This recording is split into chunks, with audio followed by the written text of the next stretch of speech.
The Warmest Embrace. My story of suicide, self-harm, and survival. Narrated by Shanell Princess Moss. Imagine feeling worthless. You have 2 degrees yet still jobless. You have your friends and family, yet feel so alone, sometimes even in rooms full of people. You long for and believe that romantic love will fix all that's broken inside. You're seeing this woman, yet y'all argue more days than not. And even though you know it's a toxic relationship, you still think to yourself, at least she hasn't left me. Continue imagining. You are a Christian, so you try to pray, yet feel unheard, as if your prayers aren't going beyond the ceiling of any given room. So one day, everything hits you like a ton of bricks. You decide you're done living. You take between 10 and 20 sleeping pills. Then you go lay down next to the woman that you're seeing. You feel your body shutting down. Your breathing becomes slowed. Then you realize this isn't what you want. You struggle in a daze to the bathroom to make yourself throw up. This is my story of suicide, self-harm, and survival. How did I get here? Let's start with an average childhood. I was a happy kid and did kid things like birthday parties at McDonald's or going to Disney World. I even climbed trees, not knowing that the very next month from when this picture was taken would be one of the worst days I would ever have, and I can't even remember it. However, I've been living with and will continue to live with the consequences until I die. My father was shot about 35 times by Savannah police in his home before I started kindergarten.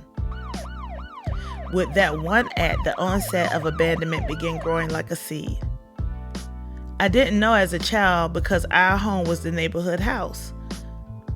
Kids were always in and out, and my mom even taught Bible study. As I became a young adult living alone, I hated for friends to leave me, even if they were just going home. I viewed them leaving me as abandoning me, even if that abandonment was not real and just imagined, it felt real, and I did almost anything to stop it.